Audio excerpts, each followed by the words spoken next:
Hello everybody and welcome back to the McNutter Butters. I am Caitlin McNutt and this is my fourth time trying to film this. I have had dogs interrupting, or dog, because, dog needs to chase a squirrel. I've had children interrupting. I've had a phone call in the middle of one of my times and I'm just like, okay.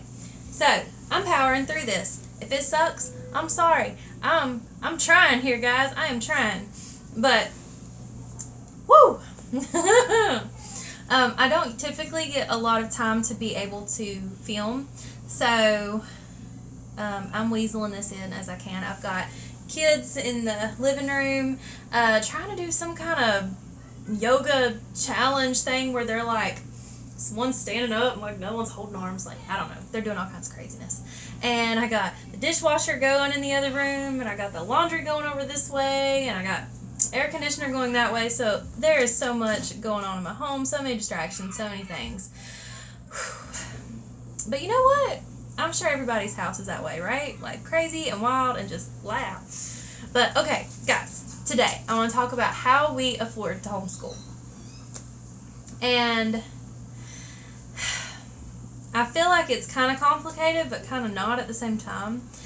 We are a one-income family. My husband goes to work 5 days a week and makes the money.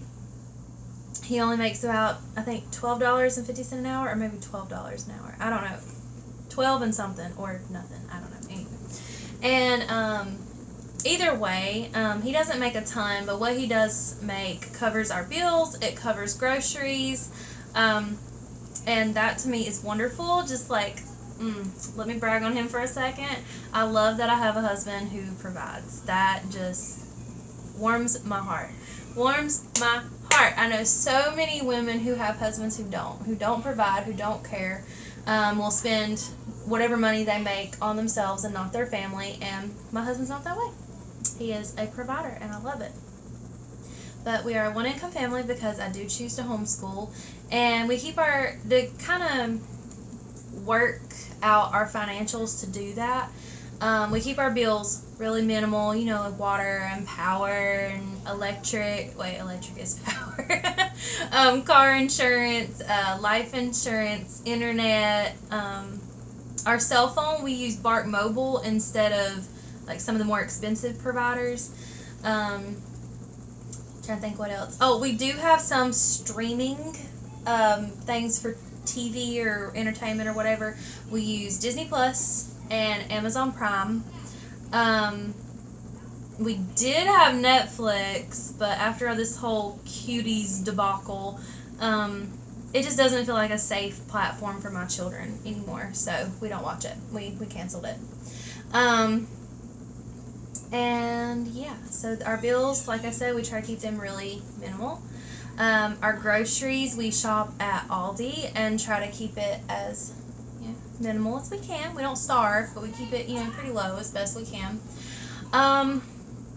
But, it's not just bills and groceries, right? There's bigger stuff, too. There's the mortgage, there's cars, things break sometimes. Sometimes you need new furniture, and okay, I think that was a leaf. I thought it was a bird. Anyway, squirrel. So what do we do about the big stuff? Da da da da. So shocking what we do here. We buy used, we buy refurbished, we cycle through with family, and we borrow. If it's something we don't have to purchase, we'll most likely borrow it from someone in our family that does have it, or a friend. When I say cycle through with family, dude, my husband's family is so cool. If you get around different homes and stuff, you will see maybe the same couch in one family 1 year, then with another family another year, and another family another year. Like, they cycle through and rotate their furniture. Like, if someone's like, hey, I am really tired of my dinette set. Does anybody got like a dinette set they want to trade? And they just move stuff around, pass it around, and it's so fun and so cool. Or they sell it to each other. It's just whatever they want to do, and it's really fun. But also we do that with our cars as well, kind of. We don't like trade just when we're bored. But my husband's truck is $2,000, and it's monthly payments from an aunt of his in Virginia. And he also got his Saturn SUV thing from an aunt that lives in North Carolina. Now, my van we bought used. And, so it didn't come from family. But big stuff, used, refurbished, like our washer and dryer is like refurbished, keep it as cheap as possible. But also with extra stuff, we also do plasma donations. I don't know, maybe y'all know what that is, but it's like they put a needle in your arm, and the blood goes out and into like this machine beside of you, and it spins the blood, and when you spin blood, like plasma separates. It's like this clear liquid, and apparently it's really good for all kinds of things like cancer research and helping babies in the NICU that are born too early to help their organs get where they need to be. It helps burn victims and helps them develop medicines for cancer and just all kinds of stuff. So it's really good to donate it. But in the Hickory, North Carolina area, if you are anywhere there, it's called KED Plasma. And the first 5 times you go, it is $70 each time you go. You can go twice a week. They check all your levels and stuff. It's not dangerous. Oh, and also the blood, after they spin it off, the plasma, because all they want is plasma, they take your blood in this thing, and they put saline into your blood, and then they put your blood back in, which I think is kind of cool. I feel a little dizzy sometimes afterwards, and as long as I go eat something right after, I'm fine. I have seen some people pass out and some people throw up, but most of the time it's because they haven't ate well. So you gotta eat good. Mama didn't come this fluffy not eating good, so we'll use it to my advantage. And then after the first 5 times, depending on how much plasma you donate is how much money you get.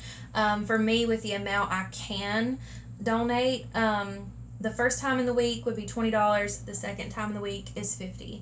So it'd be $70 a week donating twice a week after the 5th time. So that's fine. But either way, $70 a week to someone who doesn't really make money, and then my husband also doing it, that's an extra $140 a week. And that goes toward when stuff breaks, or when our kids decide they want to grow out of all their clothes, or a new season comes and they need all new sizes. So it's used for stuff like that.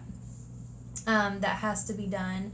Now, the school curriculum itself, we prefer sunlight and, a few other things. And it can be a little pricey, but because we have 3 kids, we get tax money back. And it goes, you'll get tax money because of the kids, but it goes right back to the kids. We use it, my son's being loud. We use it toward their curriculum and school supplies, and if anything is just needed. And if it's not, then we put it back in savings until we do need something. Let's see, what else? Mortgage. We're blessed. We have rented for several years, and we are finally buying the home that we are currently in. This home we are buying from family. We did put a down payment, but we are making monthly payments, and it's cheaper than what we were renting. And it's considerably cheaper than most people's mortgages. It's really cheap. I'll say that. I would like to not say how much it is out of privacy for my family member who sold it to us, or is selling it to us. And for us, that's, some things are just private. So yeah, that's the big stuff. And see, even our mortgage should come from family. So, use your resources, get used, get refurbished, go through family, borrow. I mean, it can really work out if, you really dig into those resources and, donating plasma. For us anyway. Some people might not be able to do that for just different health reasons. Also, we try to find free fun. We can go to a park with friends. We have a lot of different homeschool families that we're friends with. Some of them have horses. Some of them just have a lot of land you can play. Some of them have really good cemented driveways that you can go and the kids can scooter on. I mean, just all kinds of different things. We have some friends that have bows and arrows and just different things. Making play dates at parks, going swimming at free swimming holes. If you even tap into the library, there are so many free things that you can do to entertain your family. I've noticed with my kids, they want to go on these big vacations, and I feel like I felt a hair on my necklace. Okay, maybe I'm losing it. Anyway, we could go on these big lavish vacations, but ultimately what they worry about, what means more to them, is just that we're there, that we're having fun, and we can do that for free if we search it out well enough. So, yes, do that. Free fun. Oh, okay, I'm looking at my list over here. It says, work with what you got and the people you got. Yes. So I guess some of the main points of this is keep it small, find free opportunities, buy used and refurbished. Ooh, Christmas. Christmas is big, right? Christmas gets expensive, and on a one-income family that can be kind of tight. For us, all year long, we look at sales. We look at clearance. We look at sales. If there is anything that we think our kids or a family member or a friend that we typically shop for would like, we grab. Our family does bingo at Christmas because of my grandma. We all buy a few gifts, wrap them. If it's like specifically for a man, we'll write man. If it's specifically for a woman, we'll write woman. Specifically for a kid, we write kid. And we play, and if someone wins bingo, they pull from a gift that they don't know what it is. It's so exciting. And that's just something she likes to play. We would prefer Dirty Santa, or all gift cards, but we do it how Grandma wants to because she is the matriarch and that's what she wants. Even though it drags on and on and on. Okay, but we're not talking about that side of Christmas. We even try to find some bingo gifts and stuff, in the sales and all that. Recently, I went to a place called Bargain Hunt and found a board game for like $2.25, brand new. But it's a board game that I bought one for our family and one for bingo. And that was $4.50. And, it looks fun. We haven't really played it yet. It's called Faith and Redemption. So, we'll see. We'll see if it's any good. And then also found like a deck of playing cards that have like different fishing lures pictured on them for like $1. So just random little stuff like that for bingo. But also for our kids, I can't say what we found on sale because they will hear me. They will. They have these ears. My hair. It looks so weird.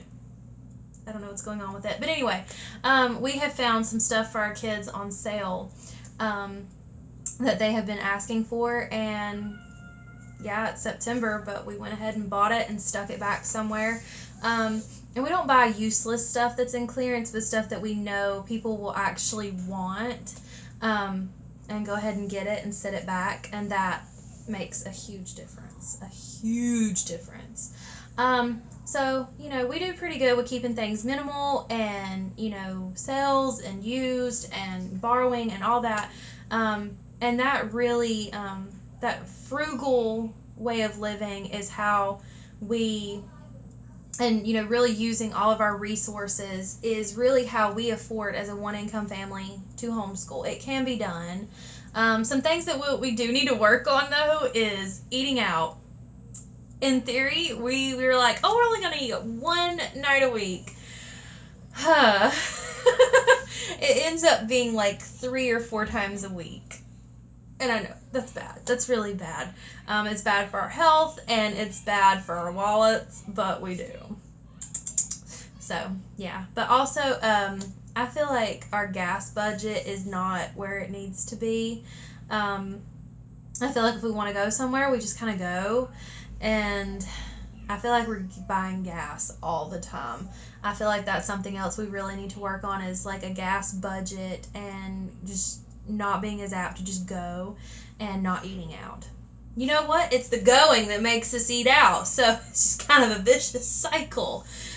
So we need to really work on those things. But that's how we do it. That's how we afford it. I hope this video was helpful and not too rambly and crazy.